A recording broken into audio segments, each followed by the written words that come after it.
Okay, so now let's look at when you add art and advocacy together, it becomes Artvocacy. So Artvocacy is bringing money to some people, and that's the next report we'll have for you.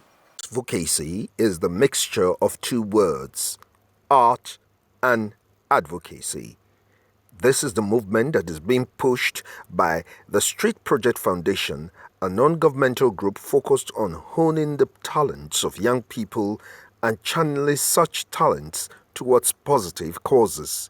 We're using music, dance, visual arts, fashion, graphics design, podcasting, all of the things that you can think of in the creative arts and media, using that to address social issues that young people care about. The Artvocacy Project, which is a project of influence, was recently unveiled in Abuja.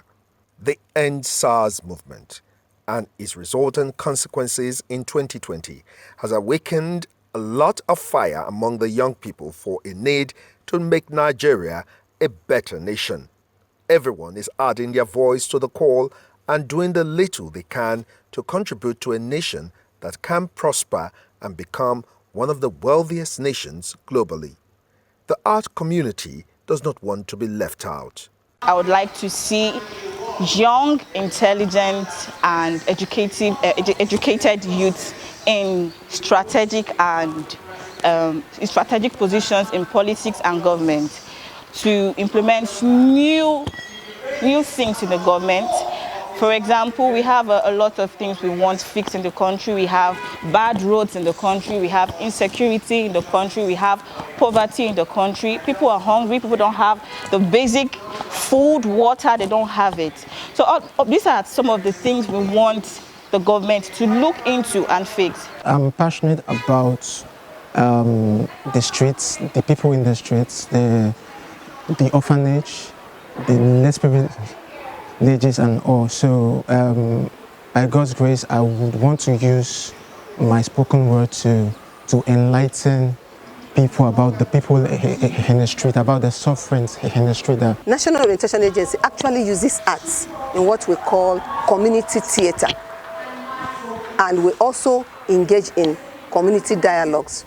We use community theatre to get our enlightenment programs to the communities, to the youth, to the elderly, to every sphere of that, to the politicians also.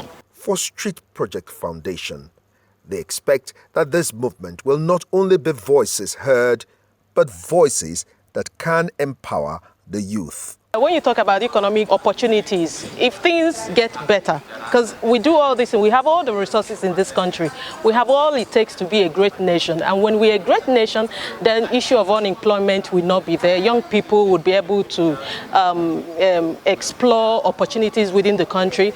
But it's not that way because we haven't gotten there. And to get there, we need to take action. Talent is a means to an end. But talent in and of itself is not enough. One needs to hone it, and one needs to understand the business skills required to turn talent into enterprise. And so being in an environment where young people will co-create means it's an opportunity to hone those skills every day until it becomes what I say, a phenomenon of sort, and they become sought after, not just for their art, but for the content of their work. Me selling my music will put food on my table. It will get me off the street. It will get my hands off doing things like crimes. This is not the only program being embarked upon by this group to empower youths to be influencers, and the dream is massive. There are jobs at the micro level where people are not even looking at, and a lot of people are making money out of it. So USADF and LSCTF co-funded Street Project to onboard young women in what we call Digital Amazon Project. We're expecting them to have done a 13-episode podcast series in Abuja and a 13-episode podcast series in Enugu, a stage play in Abuja and a stage play in Enugu, a coffee table book that would be given out to stakeholders in public service and in the civil society organizations and people who are in positions of power who need to see visually the plight of young people in Nigeria. Time has proven that only influential youths make a difference, and the influence today must go beyond social media to more tangible sectors that will create the change that is yearned for.